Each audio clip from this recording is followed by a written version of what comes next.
New York, 1931. The city never slept, but some nights felt like the streets themselves were whispering secrets. Flickering neon lights painted the wet pavement red and gold, echoing the chaos of jazz clubs, prohibition speakeasies, and the muffled gunfire that no longer shocked anyone. Beneath the hum of streetcars and the clinking of glasses, another world pulsed, one without laws, without mercy, ruled by ghosts in tailored suits. In that invisible kingdom, one name whispered louder than the rest, Lucky Luciano. He wasn't a legend yet. He was a man still caught between ambition and fear, but the city already seemed to bend around his will. Every shadow was a messenger, every handshake a contract written in silence. The cops knew his name, the politicians owed him favors, and the rival gangs either feared him or wanted to be him. To understand the story of Lucky Luciano is to understand how crime in America grew from chaos into an empire, how one man saw order where others saw blood. In the early years of the Great Depression, power wasn't found in banks or boardrooms. It was born in the dark, in the alleys, in the docks, in smoky rooms above brothels and gambling dens.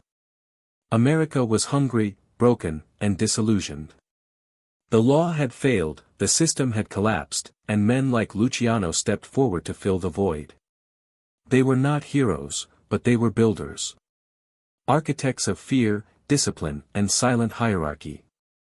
While presidents struggled to restore the economy, Luciano and his network built their own form of governance, ruthless, efficient, and unseen. Imagine the Lower East Side, crowded tenements stacked like cages, the smell of sweat, garlic, and whiskey in the air. Immigrants from every corner of Europe fighting for survival. Among them, young Salvatore Lucania, not yet lucky, watching, learning, adapting. He saw how power worked in America, and it wasn't through honesty or muscle alone. It was through understanding people, their greed, their pride, their fears. That was his gift. He could look at a man and know his price. The city was a stage, and Luciano was learning to play every role, the charming gentleman at a politician's dinner, the ruthless negotiator in a backroom, the ghost who made things disappear. When people spoke of the underworld, they imagined dark corners. But Luciano understood it was everywhere, in every deal, every favor, every lie told in daylight. And as he watched New York's criminal families wage endless wars for scraps, he dreamed of something greater. Not chaos, structure. Not survival, dominance. Power, he believed, should move quietly. Like smoke through a keyhole, invisible yet inescapable. He began to see the mafia not as a family of tradition but as a corporation. Crime, to him, was business. Business that required management, strategy, and vision. And while the old dons clung to Sicilian codes of honor, Luciano was studying Wall Street. He didn't want loyalty, he wanted efficiency. He didn't want fear, he wanted respect that could be bought and sold. But before the order came the storm. The 1920s had baptized New York in blood. Bootleggers turned millionaires, gangs divided boroughs like territories of a feudal map, and corruption ran so deep it reached City Hall. Luciano's genius wasn't in creating corruption, it was in organizing it.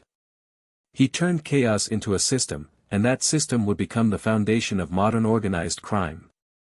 As the night deepens, the camera would glide through the city, over the docks where smugglers unloaded liquor, through the alleys where men were paid to vanish, past the jazz clubs where laughter masked terror. Every corner whispered the same truth, someone controlled it all. And though his name was rarely spoken aloud, every man in the shadows knew who it was. In the smoke of a Havana cigar, behind a smile that never reached his eyes, Luciano was already building an empire that didn't need walls. His weapon wasn't the gun, it was organization. His legacy wouldn't be measured in bodies but in influence. The police hunted criminals, Luciano created a system where even the hunters could be bought. This is where the story begins, in a city that mistook noise for freedom, violence for power, and silence for peace. The world didn't yet know it, but a new kind of ruler had arrived, one who didn't need a throne, only a network. In the shadows of power, Lucky Luciano was already rewriting the rules of America's underworld, one deal at a time. Before Luciano, there was only chaos. The New York underworld of the early 1910s and 1920s was a landscape of betrayal, fear, and blind ambition. The criminal empires that existed were not empires at all, they were tribes, each ruled by men whose power began and ended with a gun. Blood loyalty was everything, but it was loyalty without logic. Italians fought Italians, Irish fought Italians, Jews fought both, and no one truly won. The streets were ruled by warlords masquerading as businessmen, each guarding their block like kings of sandcastles waiting for the tide. At the heart of this chaos were the old Sicilian bosses, men bound by centuries-old codes, the ancient omerta that demanded silence, obedience, and ritual. They operated as if they were still in Palermo or Naples, bound by tradition, not by practicality. Honor was sacred, but honor did not buy influence. These men demanded tribute, but offered no vision. They were remnants of an old world trying to survive in a new one, a world where money, not heritage, defined worth. The streets of New York had no patience for feudal values. They rewarded innovation, cunning, and ruthlessness. The police department was no better. Half the officers were on someone's payroll, the other half looked away. Prohibition had turned America into a nation of hypocrites, moral by day, drunk by night. The Volstead Act outlawed alcohol but created an entire economy in its absence. Speakeasies flourished under the neon glow, and with them came rivers of untaxed money. That money needed protection, distribution, and laundering. The bootleg business was not just crime, it was infrastructure. And yet, it was built on quicksand. Every gang wanted a bigger share, every shipment was a gamble, and every alliance came with an expiration date written in blood. The Italian mobsters, known as the Mustache Petes, clung to their old ways. They refused to deal with outsiders, no Jews, no Irish, no blacks. They saw themselves as noblemen of an ancient fraternity, not businessmen in a modern world. In their arrogance, they created enemies everywhere. Rival gangs like the Irish-American O'Banians or the Jewish-led gangs in Brooklyn saw opportunity in that arrogance. The city was a patchwork of ethnic fiefdoms, Little Italy, Hell's Kitchen, the Lower East Side. Each one had its own rules, its own taxes, its own brand of violence. In this chaos, ambition was both a weapon and a death sentence. Young men were born, raised, and buried within the same few blocks. There was no ladder to climb, only bodies to step over. Murders were routine, revenge was expected, and the morgue never slept. Newspapers glorified the violence, turning gangsters into folk heroes. They wrote about men like Joe Masuria and Salvatore Maranzano, names that carried fear but not progress. They fought not to build but to preserve power, killing anyone who dared to modernize the game. Meanwhile, corruption crawled through every level of government. Judges were bribed, detectives were bought, and politicians were financed by dirty money dressed up as campaign donations.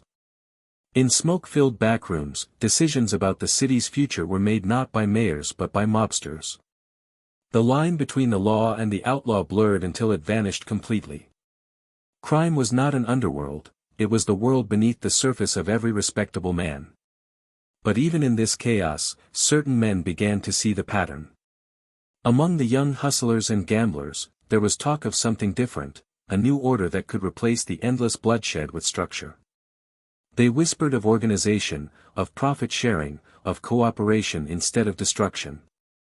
It was an idea so radical it sounded almost utopian, that criminals could operate like businessmen, that violence could be disciplined, and that control could be maintained not through fear alone, but through mutual interest. This idea, fragile and dangerous, began to take shape in the minds of younger men, the Young Turks, as they were called. Luciano was among them, but so were Meyer Lansky, Bugsy Siegel, and Frank Costello. They came from the same streets but saw beyond them. They understood America in ways the old dons never could, a land built on deals, not oaths.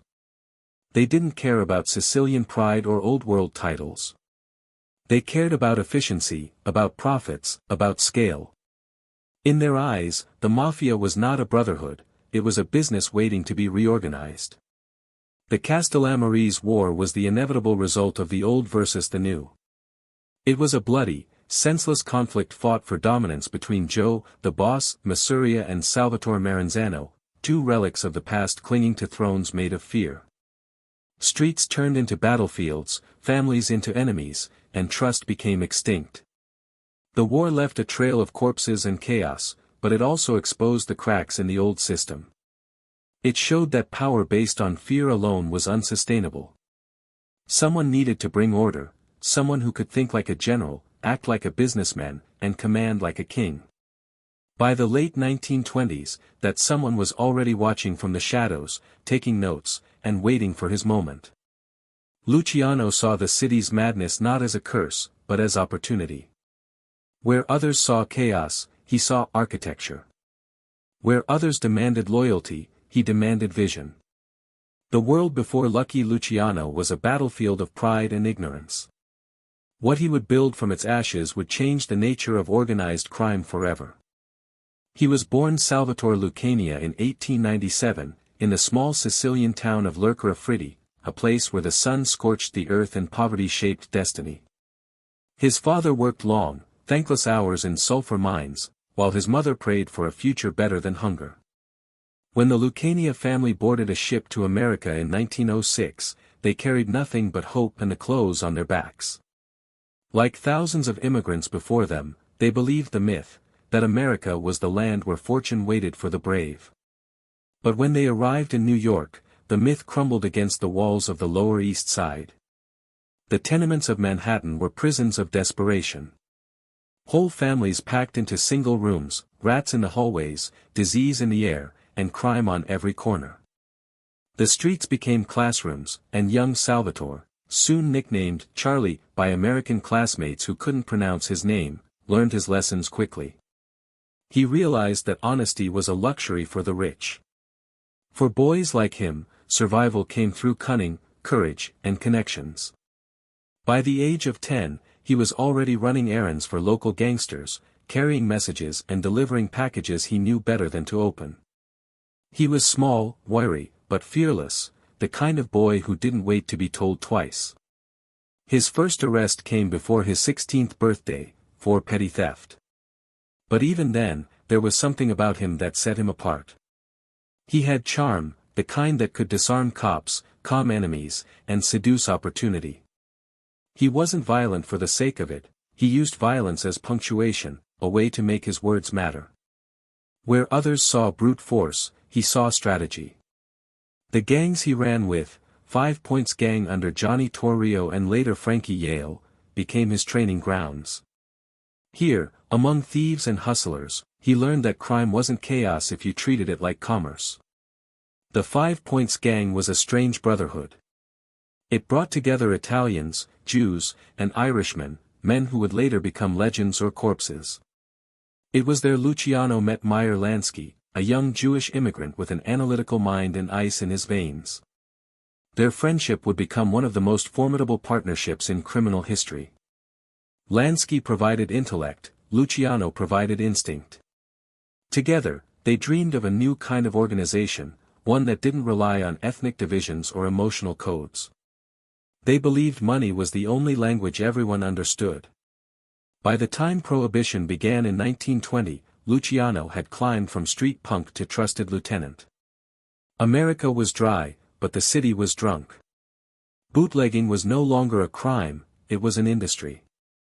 Luciano saw opportunity everywhere. He partnered with bootleggers, invested in speakeasies, and began building connections that crossed neighborhoods and ethnic lines. He worked with Jewish gangs like Lansky's and Siegel's, Irish crews that controlled docks, and Italian families who imported liquor from Canada and Cuba. He became the bridge, the man who could talk business with anyone, who saw profit where others saw boundaries. But Luciano's genius was more than business. It was his understanding of psychology. He knew that every man had a weakness, a fear, a hunger, a dream, and if you learned it, you controlled him. He made friends with cops by remembering their children's names, and enemies by making them rich before making them loyal. His ability to read a room was almost supernatural. He could sense betrayal before it happened, opportunity before it appeared. In a world of bullets and bravado, Luciano's mind was his sharpest weapon. And yet, his rise was not without scars. In 1929, a brutal message reminded him that even the smartest men could bleed. He was kidnapped, beaten, and left for dead on Staten Island, an assault believed to be ordered by rival mobsters who wanted to send a warning. His attackers carved his face with a blade, leaving permanent scars. When he survived, newspapers called it a miracle. But in the underworld, it was a transformation. From that moment on, Lucky Luciano was born, not as a nickname for fortune, but for defiance. He had stared death in the face and refused to blink. After his recovery, Luciano's reputation soared. The scars became his armor, a symbol of resilience. He no longer needed to prove himself with violence, his name alone inspired fear and respect. He began operating like a businessman, wearing tailored suits, dining with politicians, and attending nightclubs with movie stars. He understood that image was power. If he could blend in with the elite, he could manipulate them. The line between gangster and gentleman blurred, and Luciano made sure it stayed that way. He was no longer just a mobster, he was a strategist of influence. He invested in nightclubs that politicians frequented, bribed officers before they knew they were compromised, and made sure his enemies were busy fighting each other while he built alliances in the shadows. He didn't want to rule one gang, he wanted to rule them all. To him, control wasn't about owning turf, it was about owning people's loyalty, their silence, their greed. The city was changing, and so was he. As jazz filled the air and the economy danced between boom and collapse, Luciano began envisioning something the world had never seen, a network, not a family. One that could outlive any man, any era, any law. He had tasted survival, power, and pain, and he knew they were all connected by one thread, organization. The street kid from Sicily had become the architect of a new order. Every crime boss in New York wanted power. Only Luciano wanted permanence. The difference would define history. He understood that legacy was built not in moments of violence, but in the quiet structures that followed, systems of control, loyalty, and profit that could survive the man who created them. In his eyes, the streets were not where his story began, they were the blueprint for the empire he would soon build. In the roaring 1920s, America was a paradox, a nation celebrating freedom while criminalizing pleasure. Prohibition had turned the United States into a playground for outlaws and opportunists. And for a young Lucky Luciano, this was the perfect classroom. The street kid who once hustled for pennies was now rubbing shoulders with bootleggers, racketeers, and corrupt officials. But while others chased quick riches, Luciano studied something deeper, the mechanics of power. He was learning the game, not to play it, but to rewrite it. He began to understand that the old mafia code, omerta, loyalty, and blood, was not enough in this new world. America didn't care about Sicilian honor, it cared about results. Luciano learned to adapt, to shed the outdated traditions of his elders. The old mustache Pete's clung to the idea that a man's worth came from his birthplace or his family name. Luciano saw that in America, worth was measured in dollars and influence. Respect wasn't inherited, it was negotiated. His apprenticeship came under men who were both his mentors and his stepping stones. He worked with Arnold Rothstein, the legendary gambler known as the Brain. Rothstein was not a gangster in the traditional sense, he was a businessman in a world that happened to be illegal. He taught Luciano the difference between crime and enterprise. Violence draws heat, Rothstein told him once, but money cools everything down. Luciano never forgot those words. Rothstein taught him that the smartest criminals don't pull the trigger, they pull the strings. Through Rothstein, Luciano refined his understanding of organization. He learned how to manage supply chains for bootleg liquor, how to bribe customs officials, and how to invest dirty money in clean businesses. He watched as politicians, judges, and police captains lined up to do business with men they publicly condemned. Corruption was no longer something hidden, it was a system, and Luciano was learning to master it. He was still in his 20s, but he carried himself like a man who had already seen the ending of the story and decided to change the script. At the same time, his friendships with Meyer Lansky and Bugsy Siegel deepened. They were outsiders like him, young, hungry, and impatient with tradition. Lansky's mind was cold and calculating, Siegel's temper was a bomb waiting to go off. Together, they formed an unspoken trinity: brains, charm, and violence. They saw each other not as Italians or Jews, but as businessmen united by ambition. They began experimenting with the concept of cooperation between ethnic gangs, something unheard of in that era. Luciano didn't just build alliances, he built trust in a world where trust could get you killed. He started negotiating deals between rival factions, convincing Irish bootleggers to share profits with Italian suppliers, and Jewish financiers to back smuggling routes from Canada. He was a bridge between cultures, a diplomat in a kingdom of killers. Every meeting, every handshake, every exchange taught him something about human nature. He realized that men killed for respect, but they lived for money. So he learned to offer both, respect to their faces, and money in their pockets. This was the stage where Luciano began to refine his philosophy of power: control through consensus, dominance through diplomacy. He understood that fear alone made men obedient, but profit made them loyal. He could be ruthless when necessary, no one doubted that, but he preferred persuasion over bloodshed. His calm voice and measured words carried more weight than a dozen armed men. He didn't need to raise his voice, others did it for him. The city around him mirrored his evolution. Speakeasies multiplied like wildfire, and every bottle of whiskey, every case of rum, meant a new stream of revenue for organized crime. Luciano managed operations that stretched from the New York docks to Florida's coastline, with tendrils reaching into Cuba and even Europe.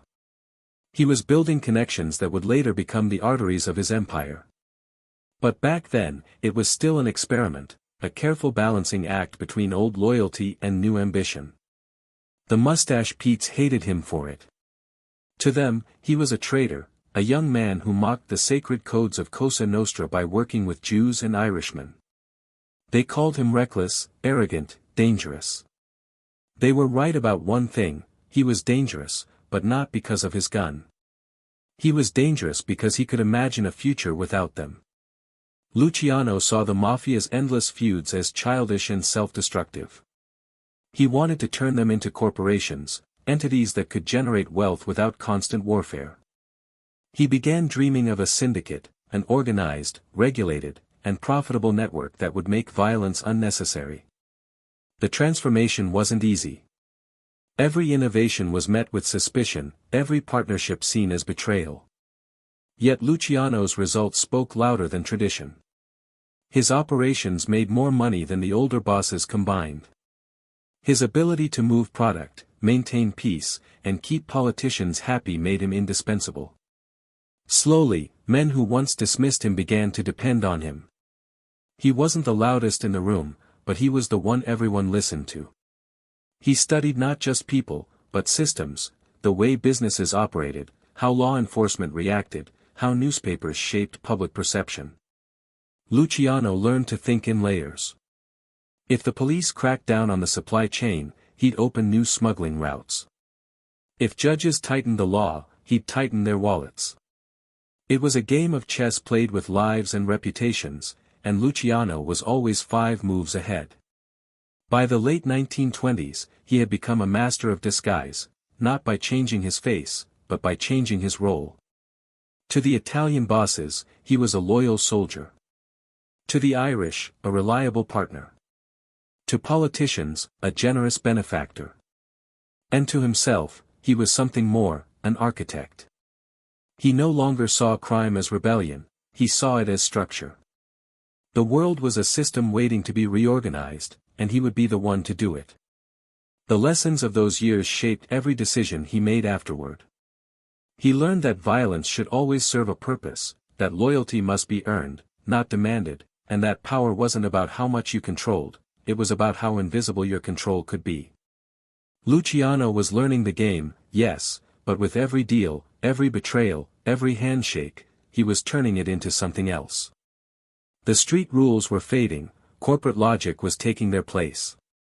And in the quiet spaces between whiskey shipments and blood feuds, a revolution was forming, not one of ideals or justice, but of profit and precision. Lucky Luciano, the street kid from the Lower East Side, was becoming the silent conductor of an orchestra of crime, tuning each player to his rhythm. He was not yet the king, but already, the city played his song. The city was bleeding, and Lucky Luciano knew that from blood, power could be born. The late 1920s had turned New York into a battlefield. The old order, ruled by men like Joe, the Boss, Masuria and Salvatore Maranzano, was collapsing under its own arrogance. Each claimed to be the true head of the Italian underworld, but neither understood that times had changed. The Castellamarese War, as it came to be known, was not just a fight between gangsters, it was the death of tradition. For Luciano, it was the crucible that would transform him from a student of the streets into the architect of modern organized crime. The war began like all wars do, with pride and paranoia. Masuria, the self-proclaimed boss of bosses, ran New York's mafia like a medieval kingdom. He demanded tribute, respect, and blind obedience from every Italian mobster in the city. To disobey was death. He believed in the old Sicilian way, family first, blood before business, fear before friendship. But the city was no longer Sicily. It was a machine that rewarded innovation, and Masuria's rules were rusting in real time. On the other side stood Salvatore Maranzano, a rival boss newly arrived from Sicily. He was more disciplined, more organized, but just as obsessed with the past. His dream was to impose a Roman-style hierarchy over all mafia families, a pyramid with himself at the top. To him, America's underworld needed structure, but it was the structure of an emperor, not a businessman. Between these two giants, the streets erupted. For years, hitmen prowled the sidewalks, ambushes filled the newspapers, and corpses clogged the alleys of Brooklyn and Manhattan. Luciano was caught in the middle. Officially, he was loyal to Masuria. Privately, he saw both men as relics.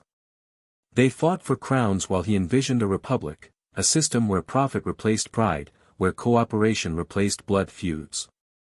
To him, the future of organized crime wasn't in rituals or titles, it was in business partnerships, cross-ethnic cooperation, and mutual interest.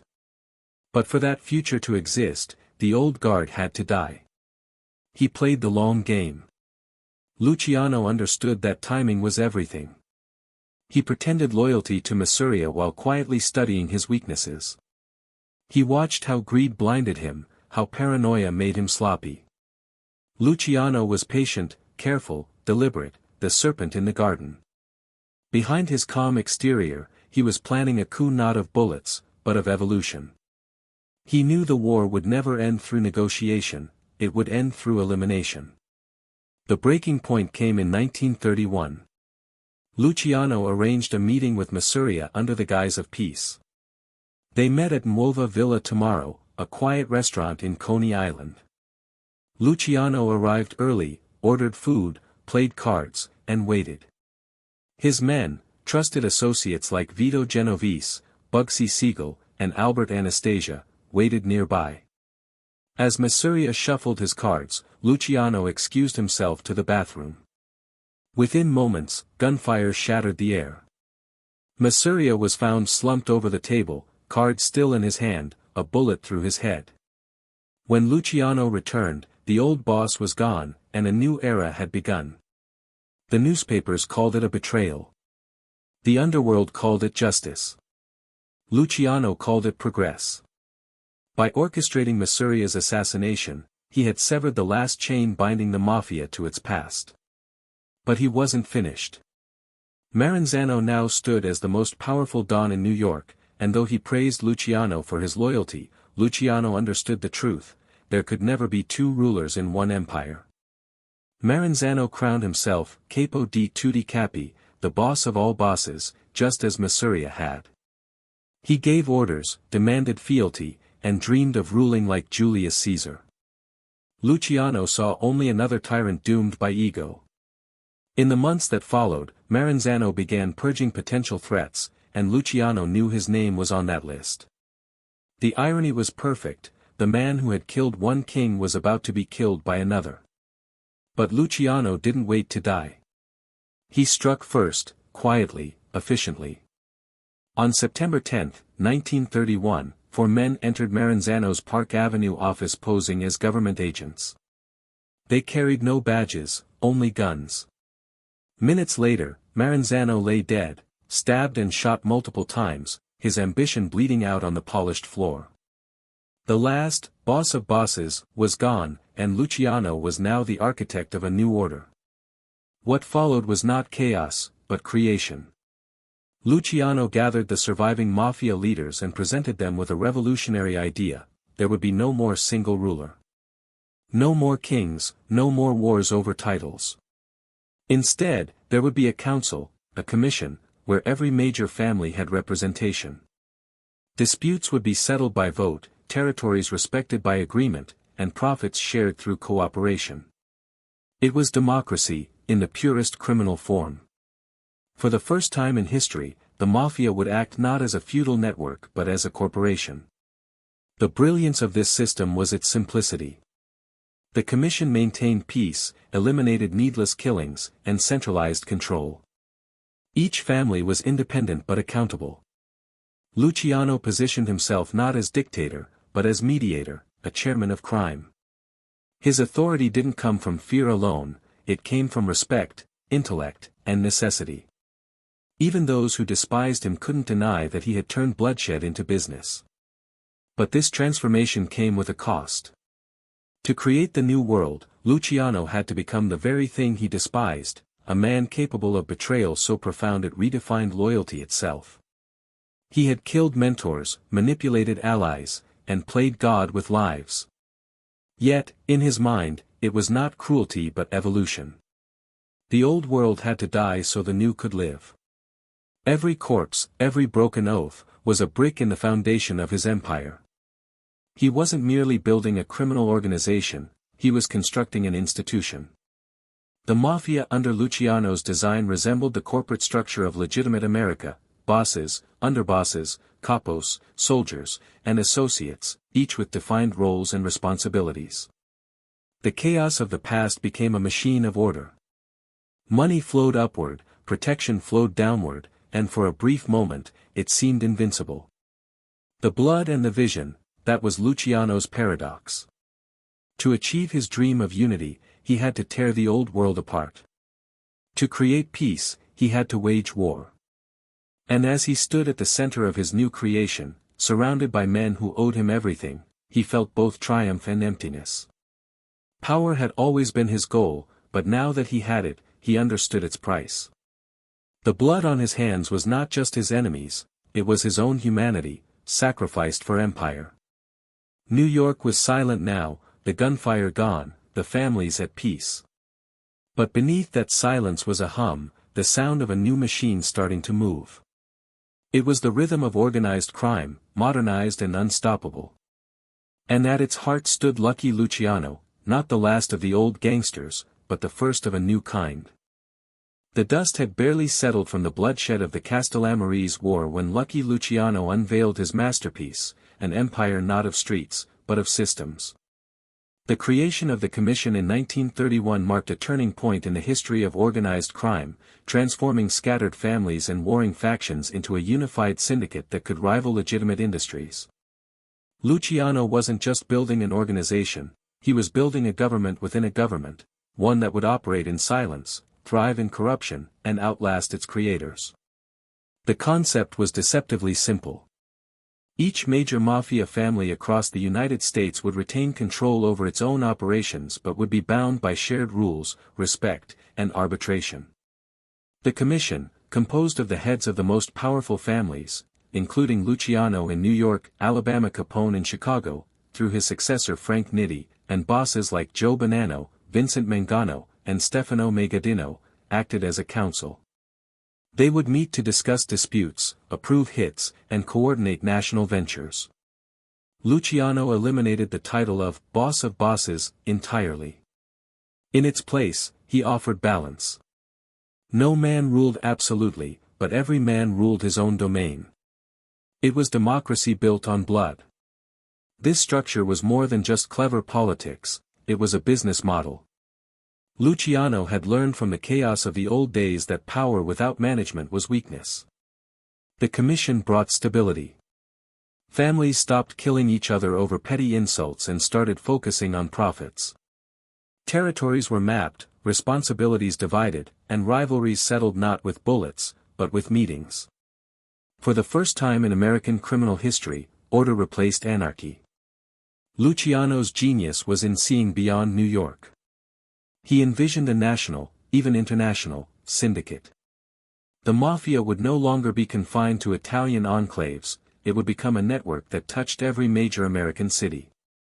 Chicago controlled bootlegging routes through the Midwest. New York handled ports, unions, and international trade. Philadelphia managed gambling and distribution. Las Vegas, still in its infancy, was already being eyed as the future capital of vice. From Havana to Miami to Los Angeles, Luciano's fingerprints were everywhere. The way he managed the underworld mirrored corporate America. He introduced a chain of command, clearly defined responsibilities, and a system of revenue sharing that guaranteed loyalty. Soldiers paid tribute to their capos, capos paid tribute to underbosses, and underbosses sent their cut to the boss, a pyramid of power and profit. But unlike the corporations above ground, Luciano's company didn't file taxes or publish annual reports. Its profits were invisible, its board meetings hidden in restaurants, its minutes written in whispers. He also understood the power of diversification. Under his rule, crime wasn't limited to bootlegging. Prostitution, gambling, extortion, drug trafficking, and labor racketeering all became part of a larger portfolio. Luciano's empire infiltrated legitimate industries, trucking, construction, shipping, and the garment business, turning dirty money into clean profit. He invested in nightclubs, movie studios, and casinos. Every dollar washed through his network came out untouchable. It wasn't about being feared anymore, it was about being indispensable. To the outside world, Luciano was a paradox, a criminal with the manners of a statesman. He wore tailored suits from Savile Row, dined with Wall Street brokers, and tipped waiters as if generosity could erase his sins. He moved between worlds effortlessly, speaking the language of politicians as fluently as that of killers. Reporters described him as impossibly calm, even when violence erupted around him. That calm wasn't detachment, it was control. Luciano had mastered the art of invisibility, the ability to command everything while appearing to command nothing. Behind that charm, however, was meticulous calculation. Every alliance was strategic, every relationship transactional. He cultivated friendships with corrupt police officers, city councilmen, and even judges. In exchange for bribes and favors, he bought protection and silence. To the politicians who accepted his money, he wasn't a criminal, he was an investor. To the police who ignored his operations, he wasn't a threat, he was a benefactor.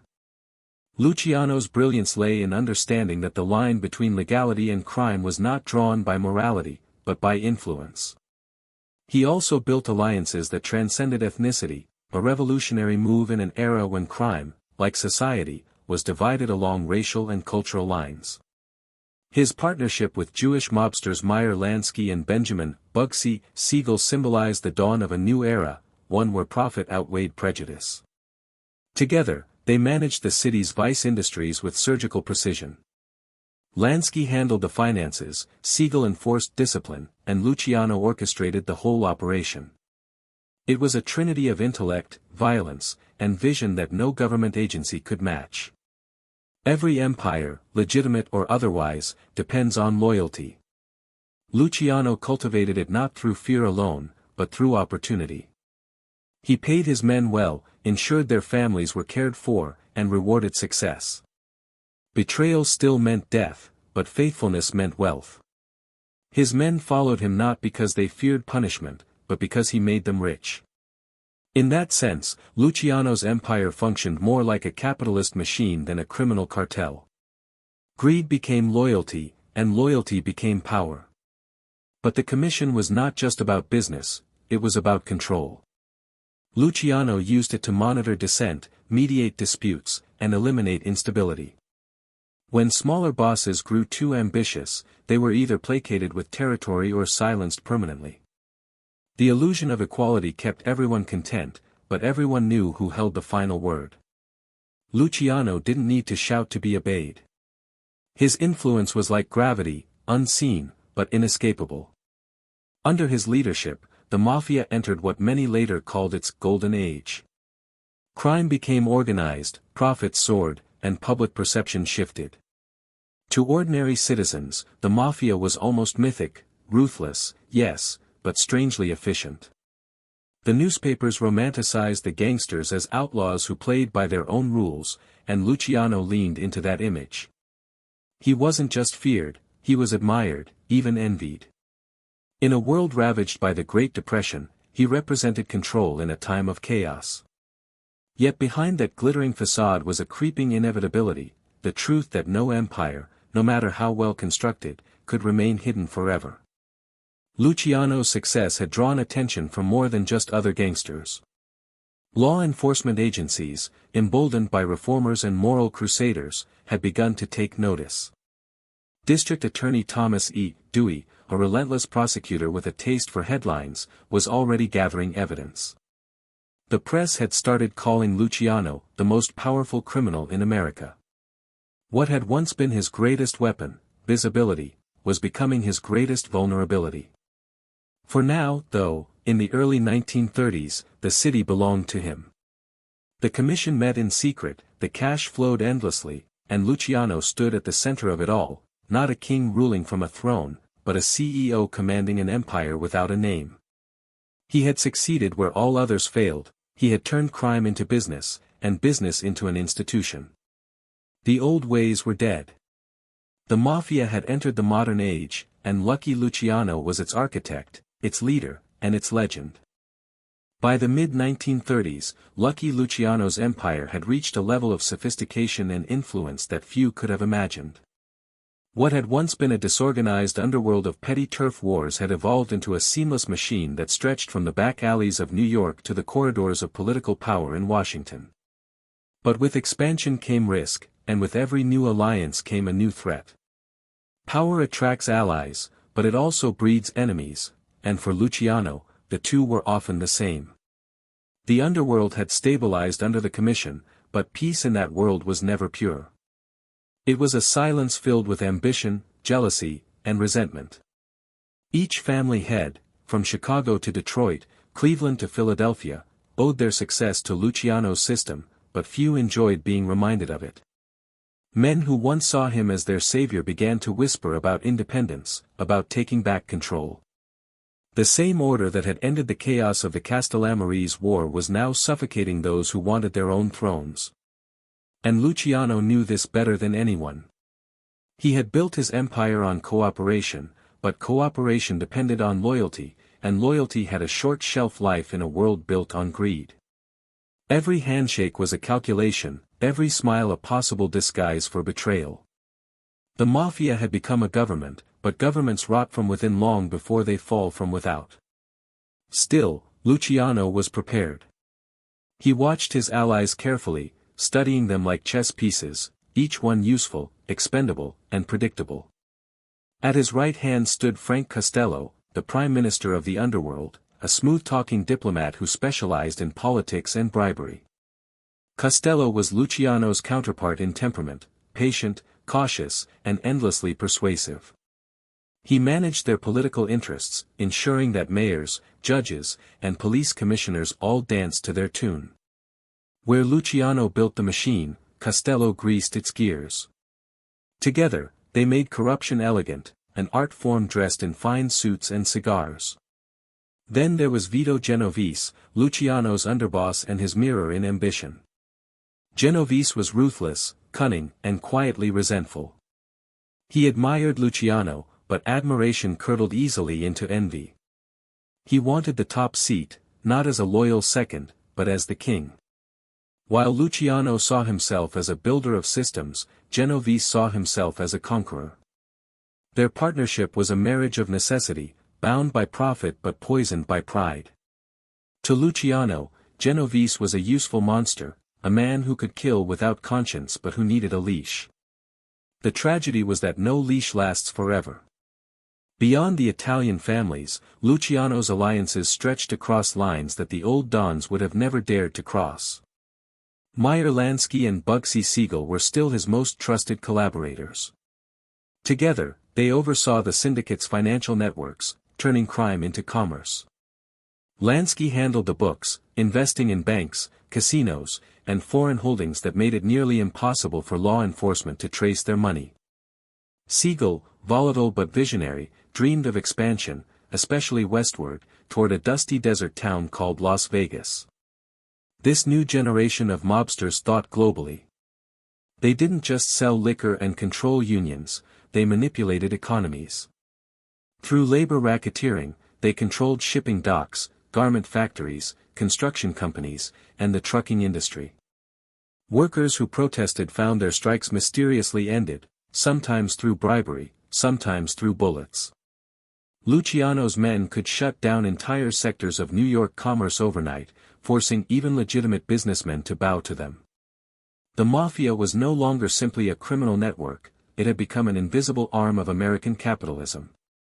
Luciano's empire also reached deep into the entertainment world. Hollywood, with its wealth and vanity, was fertile ground for influence. Actors, producers, and directors attended the same nightclubs that Luciano owned, drank the liquor his men smuggled, and took loans from his associates when the banks refused. There were rumors, never proven but often whispered, that even film studios paid protection money disguised as consulting fees. Luciano understood image as much as profit. He knew that controlling the cultural narrative was as important as controlling the streets. But as his empire expanded outward, threats began closing in from above. Law enforcement had grown tired of the public glamour of gangsters. The newspapers that once romanticized the mob were now calling for reform. A new breed of prosecutors was emerging, educated, idealistic, and determined to make a name by bringing down the untouchable. Among them was a young man named Thomas E. Dewey, whose crusade against organized crime would soon alter Luciano's fate forever. Dewey understood that you couldn't attack Luciano directly, he was too insulated, too careful. Instead, he targeted the infrastructure that made his empire function, the prostitution rings, gambling dens, and labor rackets that funneled money upward to the boss. One by one, Dewey dismantled Luciano's visible enterprises, exposing the machinery behind the myth. The press loved him for it. The same newspapers that once called Luciano the gentleman gangster now painted him as a symbol of corruption poisoning the American dream. Within the commission, this new attention caused tension. Some bosses blamed Luciano for becoming too visible, for courting the press with his charm and arrogance. Others quietly supported Dewey's crusade, hoping to weaken Luciano's influence without dirtying their hands. The unity that Luciano had built through diplomacy was cracking, and those cracks ran deep. Meanwhile, inside his own ranks, Genovese's ambition grew more dangerous. He began positioning himself as Luciano's successor, whispering to allies, testing loyalties. Luciano knew this, of course. He always knew. But he underestimated how quickly admiration could turn into betrayal. He still believed that his system was strong enough to survive treachery, that order could outlast ego. It was his only blind spot. Yet despite the growing pressure, Luciano never showed fear.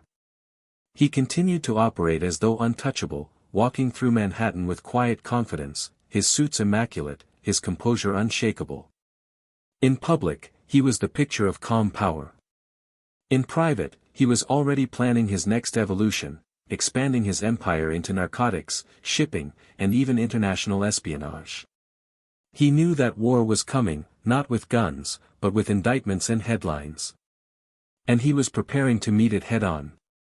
For now, the machine still ran smoothly. The commission functioned like a parliament of shadows, and the profits kept flowing. Luciano sat at the head of the table not as a dictator but as the unseen chairman. Every decision, every deal, passed through his approval. The men who plotted against him did so quietly, because they knew that one whisper could mean disappearance. The balance between power and paranoia became the essence of his rule. His allies were his greatest strength, and his greatest threat. Every night he dined with men who would kill for him and, if fortune turned, kill him. It was the eternal paradox of the underworld: to stay on top, you had to trust no one, not even those who toasted your name. Luciano had built something no one else ever had, a criminal order that mimicked civilization itself. But as history would soon prove, every empire has its weakness, and for Luciano, it would not come from bullets, but from the quiet betrayal of his own creation. In the game he had perfected, the next move would no longer be his. The 1930s had hardened into a decade of anxiety. The Great Depression had devoured American hope, and with it came desperation, a climate that gave birth to both heroes and villains. For Lucky Luciano, it was a season of shadows, a time when his invisible empire stood at its peak yet trembled beneath unseen forces. The press still called him the architect of organized crime, but the truth was far more complex. He was no longer just a criminal, he had become a symbol of power itself, and power always draws enemies. Behind the calm surface of his empire, a hidden war was beginning to unfold. The government, newly emboldened by reformers and moral crusaders, was closing in. The headlines that once glamorized the gangster lifestyle had turned venomous. Ministers called it a moral plague, newspapers described it as a disease infecting the nation. District Attorney Thomas E. Dewey, young, relentless, and unafraid, made it his personal mission to destroy the mafia structure and the man who had built it. But Dewey wasn't chasing ghosts, he was dismantling a system. He understood that to bring down Luciano, he couldn't rely on fear or hearsay. Luciano's brilliance was his invisibility, he rarely gave orders directly, never signed a document, and left no physical trail. The businesses in his name were legitimate, the politicians he dealt with untouchable. To most people, Lucky Luciano was simply a successful nightclub investor and real estate entrepreneur. To Dewey, that illusion was a challenge. He needed to prove that this polite gentleman was the dark heartbeat of America's criminal economy. So Dewey attacked from the edges, not the center. His investigations began with prostitution, the oldest and most secretive trade in Luciano's portfolio. It was a network that spanned thousands of women, dozens of brothels, and hundreds of intermediaries. Luciano didn't run it personally, but every dollar it earned eventually flowed into his system. Dewey began by arresting low-level operators, offering them deals in exchange for testimony. Slowly, through the cracks of loyalty and fear, the prosecutor built a map of the empire, a web of names, addresses, and payments that all pointed in one direction. Luciano, meanwhile, remained calm. He had faced worse before, gang wars, betrayals, even near death. This was just another kind of battle, one fought in courts instead of alleys. But deep down, he sensed something different. The old rules of the street didn't apply here. He couldn't bribe a newspaper headline, and he couldn't threaten a man like Dewey. For the first time, Luciano faced an enemy who couldn't be bought and wouldn't back down. At the same time, inside the commission, paranoia began to grow. The arrests, the headlines, the whispers of informants, all of it created unease among the families. Some suspected that Luciano's visibility had made them vulnerable. Others worried that Dewey's investigation would expose their operations too. Meetings once filled with laughter and cigars now carried the smell of distrust. Every man looked at the other and saw potential betrayal. Vito Genovese, ever the opportunist, saw Dewey's crusade as a chance to move closer to the throne. While Luciano fought to preserve unity, Genovese quietly undermined him, spreading rumors that the boss's time was over, that the organization needed a new leader who could survive the storm. He began forging alliances with other families, presenting himself as the next logical successor. Luciano knew, but he let it play out. He had learned that in politics, real or criminal, killing ambition only gave it strength. Better to let a man believe he was winning until he destroyed himself. Still, the pressure was mounting. Dewey's raids became bolder, more targeted. Brothels linked to Luciano's lieutenants were shut down, books seized, madams interrogated. Some broke. Others vanished. Dewey's evidence was circumstantial but growing, and public opinion was on his side. The people of New York were tired of corruption. They wanted justice, and Dewey became their champion. For them, Luciano wasn't just a mobster, he was the face of everything that had gone wrong with America's soul. Luciano's response was both strategic and symbolic. He reduced his public appearances, operating more through intermediaries. He moved meetings to safer locations, hotel suites, private apartments, luxury yachts. He cut ties with anyone who attracted too much attention.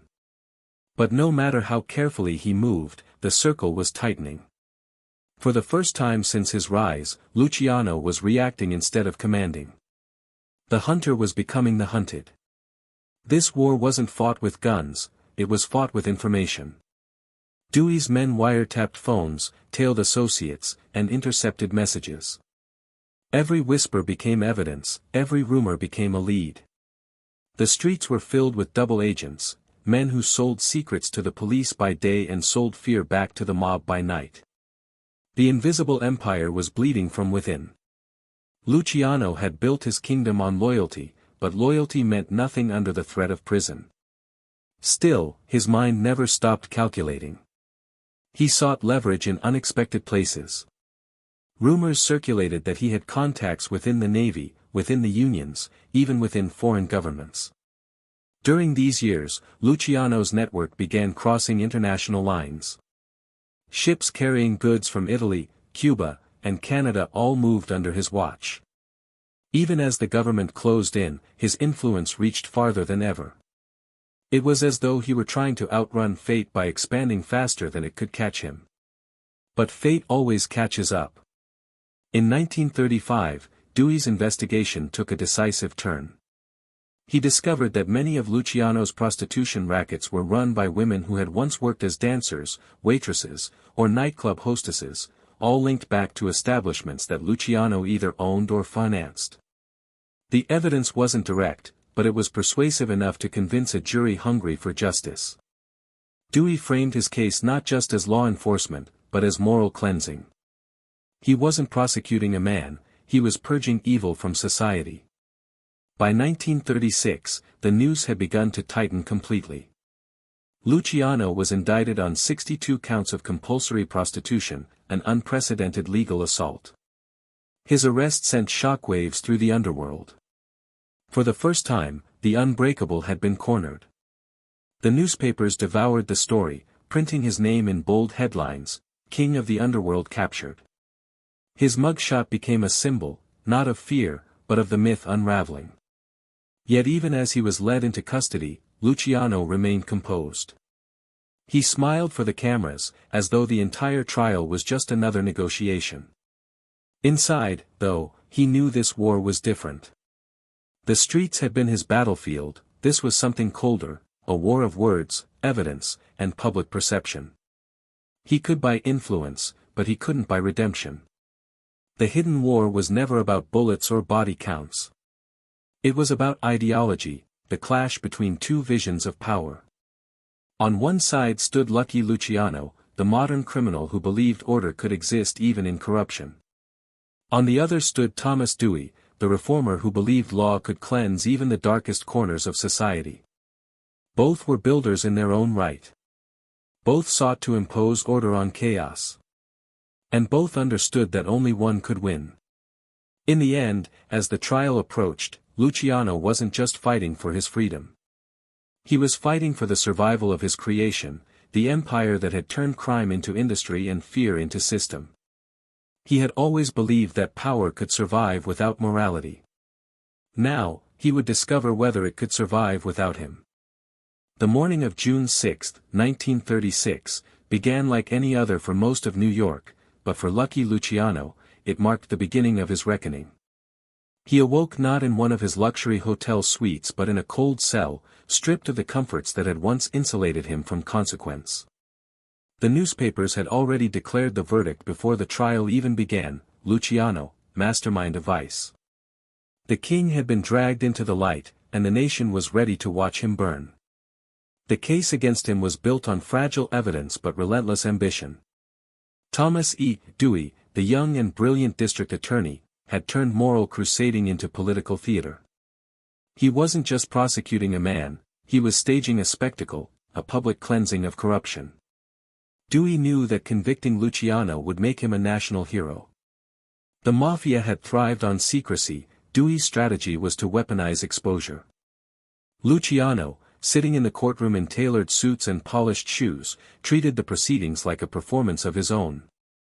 He smiled at reporters, whispered to his lawyers, and exuded the calm of a man who had survived worse. To the jury, he seemed composed, even charming. But beneath that surface was fury. For years, he had controlled the underworld with precision, buying silence and shaping destinies. Now, he was at the mercy of a system he could no longer manipulate. Dewey's argument was simple, but powerful.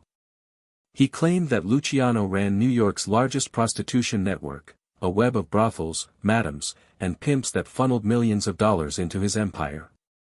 The prosecution paraded witness after witness: women who had worked in the brothels, pimps who had collected the money, and lieutenants who had once been loyal soldiers.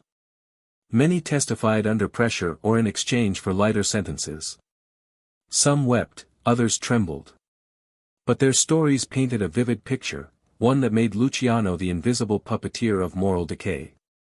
The star witness was a madam named Cokie Flo Brown, whose testimony would echo through the years. She described how Luciano's men collected profits from dozens of brothels and how his name was spoken with both reverence and terror. Though she admitted never meeting him personally, her words carried weight. Dewey didn't need proof of direct contact, he needed a narrative. And in that courtroom, truth mattered less than belief. Luciano's defense countered fiercely. His lawyer, George Morton Levy, argued that the charges were absurd, that there was no tangible evidence linking Luciano to the prostitution racket. He portrayed the witnesses as unreliable, manipulated by the prosecution. If Lucky Luciano is the king of vice, Levy said, then every taxi driver, every hotel clerk, every politician in New York is his knight. It was a clever argument, but it couldn't undo the theater Dewey had created. Outside the courthouse, crowds gathered daily. Reporters fought for photographs, and radio hosts narrated the proceedings as if covering a heavyweight fight. America was obsessed. The idea that one man could run an empire of sin fascinated and terrified the public. For the moralists, Luciano was the devil in a silk suit. For the disillusioned masses, he was a dark reflection of their own broken dreams, the immigrant who had risen to power by defying every rule. Inside, Luciano watched as his world unraveled. Every witness who spoke against him was a ghost of a former ally. Every accusation was a betrayal he had paid to prevent. He had built his kingdom on loyalty, but in the face of prison, loyalty dissolved like smoke. He had once said that fear was stronger than love. Now, he saw that survival was stronger than both. The prosecution's narrative was airtight, not because it was flawless, but because it fit what people wanted to believe. America needed villains. The Depression had shattered faith in bankers, politicians, and industry leaders. Luciano became the perfect symbol, the man who had gotten rich while the honest suffered. Dewey exploited that image masterfully. No man is above the law, he thundered before the jury, not even a man who hides behind luxury and power. On June 18, after 9 hours of deliberation, the jury returned its verdict, guilty on all counts. Luciano's expression didn't change. He nodded once, whispered something to his lawyer, and straightened his tie. The sentence came swiftly, 30 to 50 years in prison, one of the harshest penalties ever given for such charges. Dewey smiled for the cameras. Luciano simply smirked, as if to say, "You may have won this battle, but you haven't ended the war." When he was led out of the courtroom, reporters shouted questions. "Do you have any regrets?" one asked. Luciano paused just long enough to reply, "Only that I got caught in a country where hypocrisy is legal." The quote made front-page news. To his supporters, it was defiance. To his enemies, arrogance. To history, it was prophecy. Behind bars, the mythology only grew. The newspapers painted him as an emperor in exile, a fallen god. Songs were written, films dramatized his downfall, and the name, Lucky Luciano, became shorthand for criminal genius undone by ambition. Yet in private, the reality was far from romantic. Prison stripped him of control, but not of influence. His men still ran operations on the outside. Money still flowed upward. And even Dewey, the man who had defeated him, could not entirely erase the network he'd created. But before that chapter began, before prison and exile, there was the fall, and it was both tragic and poetic. The same qualities that had lifted Luciano, charm, intellect, audacity, became the instruments of his undoing. He had built a structure so vast that when it shook the entire underworld. The commission went into survival mode, distancing itself from its creator. Allies who once toasted his name now spoke of him in the past tense. And yet, there was something almost regal about the way Luciano accepted defeat. He didn't beg for mercy or plot a desperate escape. He understood the game. Every empire, even one built in shadows, must eventually face the light. Dewey had won the trial, but Luciano believed he had won something deeper, immortality. By bringing him to court, they had confirmed his legend. As the prison van drove him north toward the frozen gates of Dannemora, Luciano stared out the window at the gray New York skyline. The city he had once ruled glimmered in the distance, indifferent, alive, and still hungry. He smiled faintly. Power, he thought, doesn't die, it only changes hands. The streets that had made him would remember him, even if the world tried to forget. The fall of Lucky Luciano wasn't a collapse, it was a coronation of another kind. For in defeat, he achieved what few gangsters ever could, he became myth. The courtroom had been transformed into a theater of morality, and Lucky Luciano was its leading man, whether he wanted to be or not. The trial had ended, but the true spectacle had only just begun. The newspapers followed every motion, every appeal, every breath he took behind bars. America, still crippled by the Depression, found in Luciano's downfall a strange form of redemption, a story where corruption was finally punished, where the invisible king had been brought to heel by the young knight of justice, Thomas E. Dewey. But beneath the celebration, something darker simmered. The trial may have convicted a man, but it had also revealed a disturbing truth, that power, once organized, never truly dies. When the sentence of 30 to 50 years was announced, the room erupted in whispers and gasps. Reporters scribbled frantically, flashbulbs exploded. Dewey's jaw tightened into a victorious smile, but Luciano, in his immaculate suit and calm gaze, didn't flinch. He simply looked at the judge and nodded, not in respect, but in understanding. He had always known the odds. To him, this was just another game, and even in defeat, he refused to lose his composure. As he was led out, he glanced back once, scanning the courtroom, the jurors, the lawyers, the crowd. He knew he was staring at the same type of people who had made his fortune possible, the ones who pretended to despise vice while secretly profiting from it. Outside, a storm of reporters awaited him. "Lucky, what now?" one shouted. Luciano paused for a moment, his face half in shadow, then replied coolly, "Now. Now I rest." It was the kind of line that would be quoted for decades, the kind that transformed a man into a legend. The transfer to Clinton Correctional Facility at Dannemora was symbolic, from penthouse to fortress. The prison, often called Little Siberia, was buried in the icy reaches of northern New York, a place so remote it seemed designed to erase memory. The walls were gray, the air bitter, and the silence absolute. Yet even here, Luciano found a way to adapt. He studied the routines, the guards, the hierarchies. To most inmates, prison was punishment. To Luciano, it was a new board for an old game. At first, he played the role of model prisoner.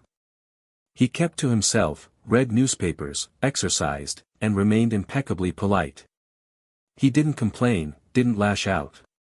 The guards were confused by his composure, they expected defiance, not discipline.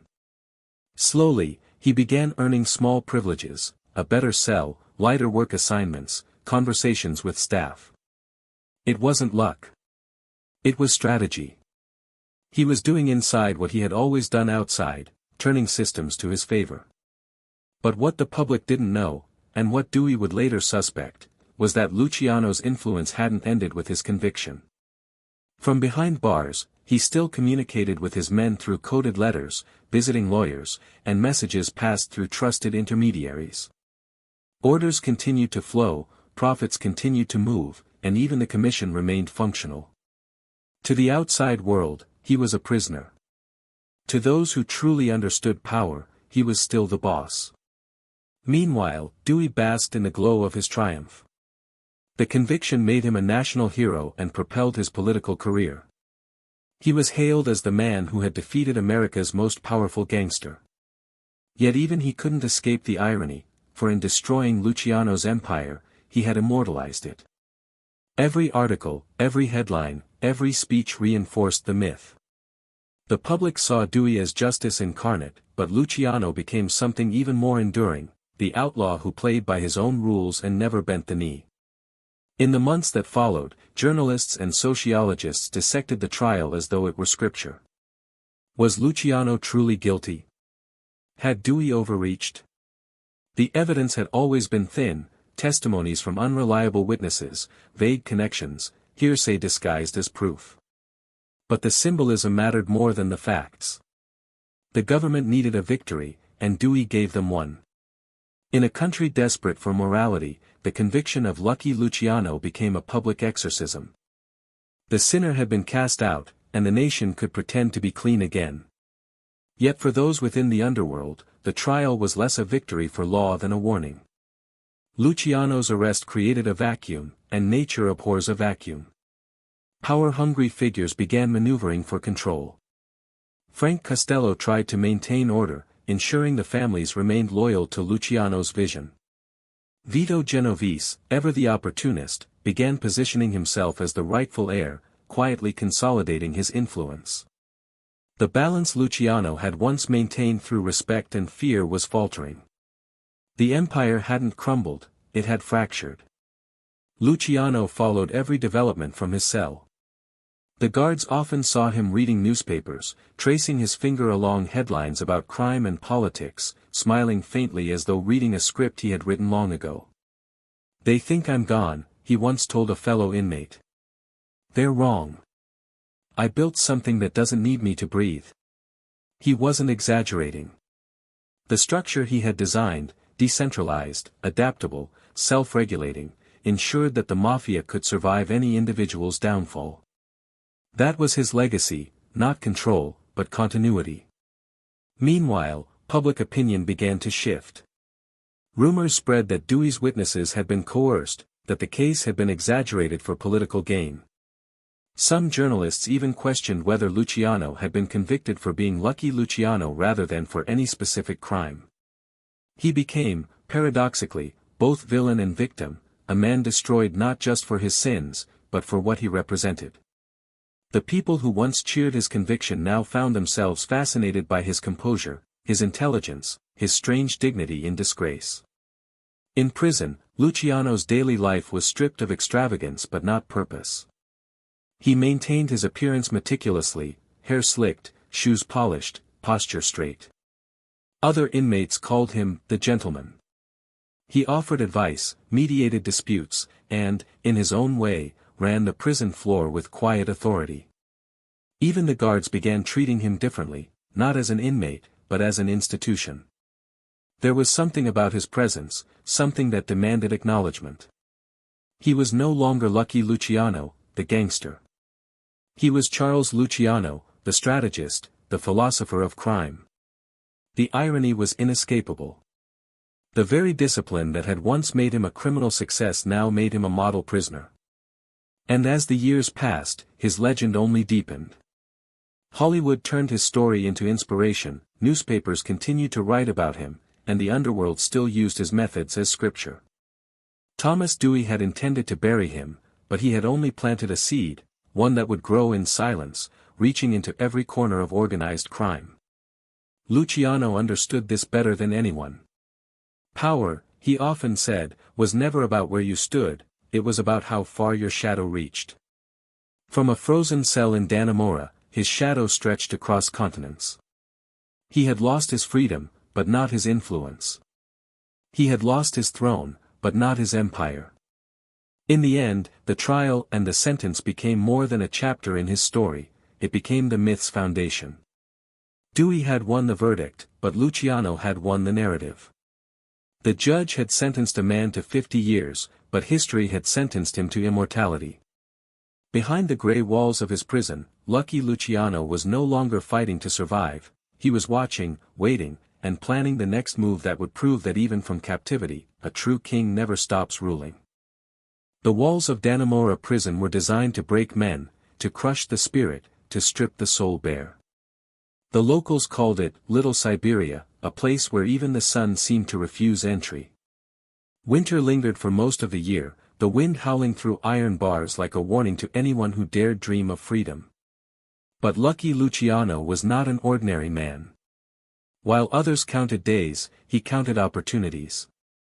While they cursed the cold, he studied it, adapted to it, like he always had.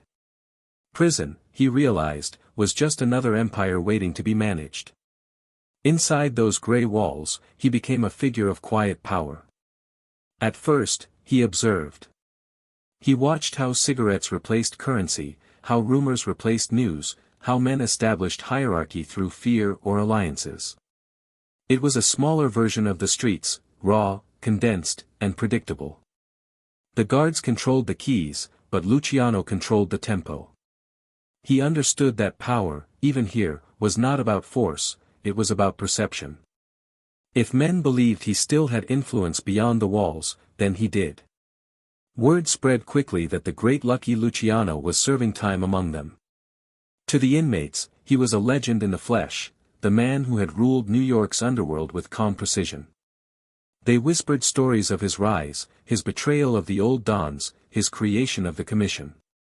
Some expected arrogance, others violence. Instead, they found him calm, polite, and strangely philosophical. He didn't boast. He didn't threaten.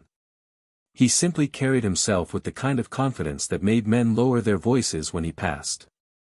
Even the guards, hardened by years of cynicism, treated him differently. Within months, Luciano had built a network inside the prison. It wasn't about smuggling or contraband, at least not at first.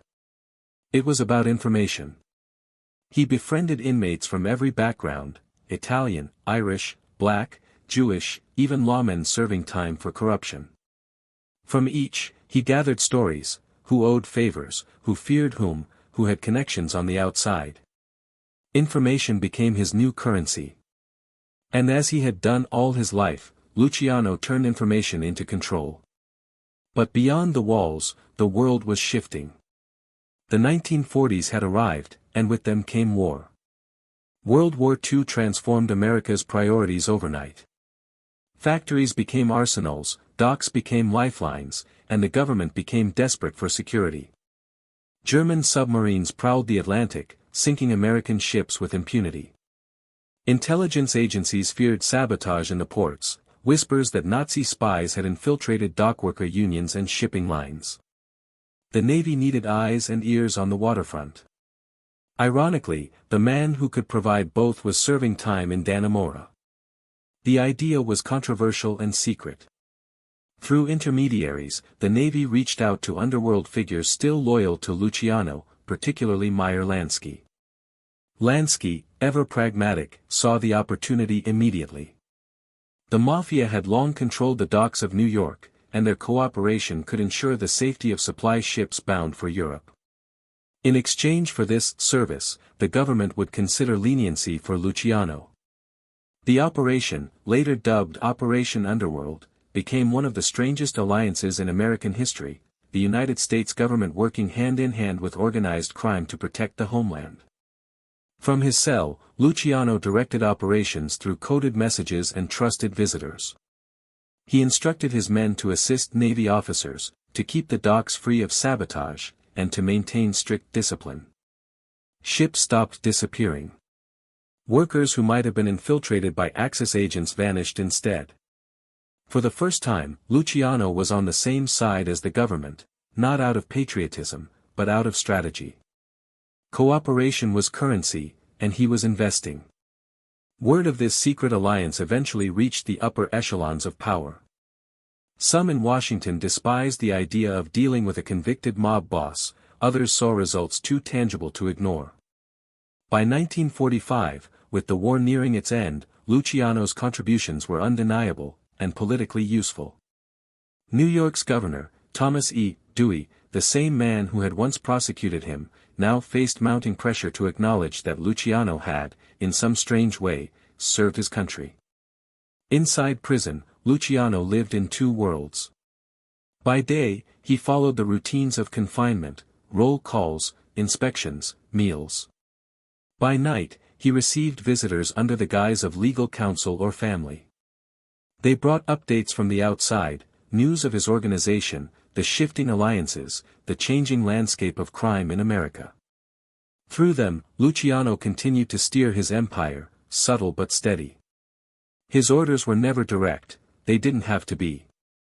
A single phrase or gesture was enough for his men to understand. Even the warden understood that Luciano's presence brought a strange peace to the prison. Conflicts among inmates decreased. Gambling, once rampant, became organized and controlled. Favors were exchanged quietly. Luciano's influence created a fragile stability, one born not of fear, but of order. In a place designed to destroy men, he had rebuilt society. But prison also changed him. Beneath the surface calm, he began to reflect, not on guilt or innocence, but on the cost of ambition. The faces of the men he had betrayed, the friends he had buried, the women who had loved and feared him, they visited him in his dreams. For the first time, he was forced to sit still long enough to hear his own conscience. "You can build an empire," he once told a fellow inmate, "but you can't build peace. Not in this world." It was a rare confession, uttered not with regret, but with weary wisdom. The war ended in 1945, and with it came a chance for redemption. Under public pressure and the quiet influence of powerful friends, Governor Dewey commuted Luciano's sentence. The reasoning was simple: his assistance to the U.S. Navy had been of great value. On February 2, 1946, after nearly a decade behind bars, Lucky Luciano walked free. But freedom came with a cost: immediate deportation to Italy. America was done with him, or so it believed. As he was escorted to the ship that would take him away, reporters shouted questions. Luciano, now older, his hair grayer but his posture unchanged, stopped for a moment and smiled faintly. "I did what I had to do," he said. "For my country, and for myself." The crowd laughed, uncertain if he was joking. He wasn't. For him, there was no contradiction between patriotism and self-interest. Both were forms of survival. When the ship pulled away from the harbor, he stood at the rail, watching the skyline of New York recede into mist. The city that had made him was now off-limits forever. Yet even in exile, he knew that his reach would extend far beyond borders. The prison hadn't broken him, it had refined him. He had entered as a king dethroned and emerged as something else entirely, a legend tempered by silence. Behind bars, Luciano had lost everything a man could lose: his empire, his freedom, his place in history. And yet, paradoxically, he had gained the one thing he could never buy: myth. From the cold heart of Dannemora, he had proven a final truth: that power does not vanish when a man is caged. It simply learns to wait. The Atlantic stretched endlessly before him, gray and indifferent, as the ship carried Lucky Luciano away from the country he had built his empire in. It was 1946, and America, the land that had given him everything, was now expelling him like a stain it wished to forget. He stood at the railing for hours, watching the skyline of New York dissolve into mist, the towers shrinking until they were no more than memories. For a man who had ruled the city without ever sitting in an office, exile felt like a strange kind of death. When he arrived in Naples, Italy felt foreign, a country he had been born in but no longer belonged to. War had left it fractured, scarred, and poor. The people spoke the same language he once knew, but life here moved slower, smaller, almost timidly. The Italian authorities treated him like a danger wrapped in silk. Police followed him wherever he went, his mail was monitored, his phone tapped, his visitors documented. He was ordered to report weekly to the local station, as though the old lion could still bite. Yet even under watchful eyes, Luciano began to move his invisible pieces. He never met in groups, never gave direct orders, but he didn't need to. Word of his presence spread quickly through Sicily and Naples. Local mafiosi sought him out quietly, eager to learn from the man who had once turned chaos into order. And so, even in exile, he became a silent mentor, the bridge between the old Sicilian mafia and the new American syndicates. Through his intermediaries in Havana, Marseille, and New York, Luciano helped rebuild the smuggling networks shattered by the war. Ships carried cargo from Europe to the Americas, some legitimate, some not. His reach, ironically, became more global than ever before. But beneath the surface of control, time had begun to erode him. The man who had once commanded hundreds now dined alone, his only company the bodyguards paid to protect him. He still wore tailored suits, still carried himself like a statesman, but his eyes betrayed something hollow, a restlessness that power could no longer satisfy. In letters to friends, he wrote about sleepless nights, about feeling like a ghost in a foreign country. "They call it home," he wrote once, "but I left my soul in New York." Despite the loneliness, his name continued to command respect. When American agents visited Italy in the 1950s, even they acknowledged his influence. Unofficially, his network still moved narcotics through Naples and Marseille, feeding the growing demand in the U.S. His handprints were everywhere, even if unseen. The governments on both sides of the Atlantic tried to erase him, yet they could never erase his design, an empire so efficiently structured it no longer needed its creator to survive. By the late 1950s, the world had changed. Television replaced jazz, suburbs replaced speakeasies, and a new breed of gangsters, louder, cruder, and greedier, filled the vacuum. Luciano watched from afar as men like Vito Genovese and Carlo Gambino twisted his rules for their own gain. The commission still existed, but it had lost its discipline. Violence returned, greed replaced balance, and the order he had built began to crack. "They want to be kings," he said bitterly to a visitor. "But none of them know how to rule." In 1962, at the age of 64, Luciano decided to reclaim his narrative. He agreed to meet film producer Martin Gosch at Naples airport to discuss a movie about his life, his final act of control. Dressed impeccably, he greeted Gosch with a smile, cigarette in hand, full of the old charm. But moments later, mid-conversation, Luciano's hand went to his chest. He gasped, staggered, and collapsed. By the time help arrived, he was gone. The man who had built an empire out of shadows had met his end in daylight, swift, silent, poetic. In a final twist of irony, the country that had exiled him allowed him to return, in death. His body was flown back to New York, the city that had once trembled at his name. Thousands came to his funeral, from old lieutenants to silent admirers. No speeches were given, none were needed. The silence was enough. The boy from Sicily who had dreamed of control had built an empire, lost it, and in doing so, created a legend that would never die. Lucky Luciano's death did not end his story, it perfected it. In death, he became myth, his name no longer belonging to the man but to the idea he created. The 5 families still ruled by his blueprint, their power balanced through the commission, the very system he had designed to replace blood with order.